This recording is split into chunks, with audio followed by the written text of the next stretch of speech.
నమస్కారం, మీ విజయ్ కుమార్ గంట. ఏపీలో నిర్మించి తెలుగు చిత్రాలు అంటే వాటి లొకేషన్స్ అవి ఎక్కడ అనేది తీసి అవతల పడేస్తే ఏది కూడా 100 కోట్ల బడ్జెట్తో తీసినవి కావు. ఇవన్నీ ఒట్టి ప్రచారం కోసం లేదా సినిమాని హైప్ చేయటం కోసం చేసేటువంటి పనులే తప్ప ఏవి కావు. ఆఖరికి రాజమౌళి చిత్రాలు కూడా, రాజమౌళి చిత్రాల్లో గ్రాఫిక్స్ ఎంత పకడ్బందీగా ఉంటాయో ఆలోచన చేసుకోవచ్చు. ఈ సంక్రాంతికి విడుదలైనటువంటి సినిమాల్లో ఏది ఫ్లాప్ కాదు. వాటి బడ్జెట్ను బట్టి, తీసిన బడ్జెట్ని బట్టి గమనిస్తే గేమ్ చేంజర్, దానికి రావాల్సినటువంటి డబ్బు పెట్టుబడి వచ్చేస్తుంది.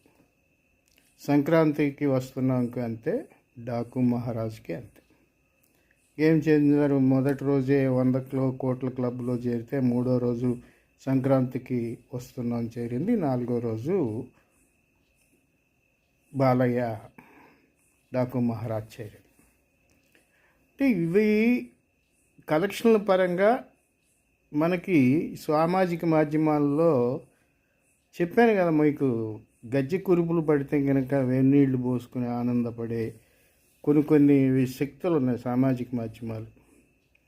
ఇవి కళాకారుల మధ్య కూడా కుళ్ళు వ్యవస్థను తేవాలని ప్రయత్నం చేస్తే ఈ సినిమాలన్నీ మంచి హిట్ అయినాయి. అందరూ సేఫ్ మోడ్లో ఉన్నారు.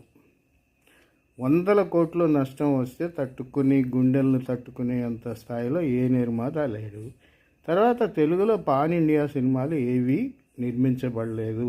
ఈవెన్ రాజమౌళి చిత్రాలతో సహా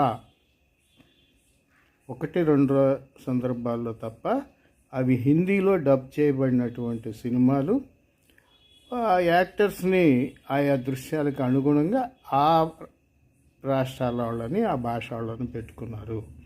కాబట్టి 100 కోట్లు 1000 కోట్లతోటి తీసిన సినిమాలు ఏవి తెలుగులో లేవు. అలాగే తెలుగులో విడుదలైన ప్రతి సినిమా కూడా మొన్న సంక్రాంతికి విడుదలైన 3 మేజర్ సినిమాలు ఆర్థికంగా విజయవంతమయ్యాయి. ఎందుకంటే రామారావు గారి, నాగేశ్వరరావు గారి సినిమాలు విడుదలైన తర్వాత అవి 5-6 వారాలకు మించి ఆడే కావు. నిజానికి అవన్నీ హిట్ టాక్స్తో ఉన్నవే. ఎందుకంటే ఆర్థికంగా విజయవంతమైన చిత్రాలని చెప్పుకోయేవాళ్ళు.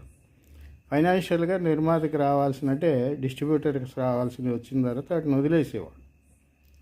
అందువల్ల ఇప్పుడు కూడా అదే పరిస్థితి. ఏ సినిమా ఫ్లాప్ కాలేదు. దయచేసి దొంగ పుకార్లతో కార్మికుల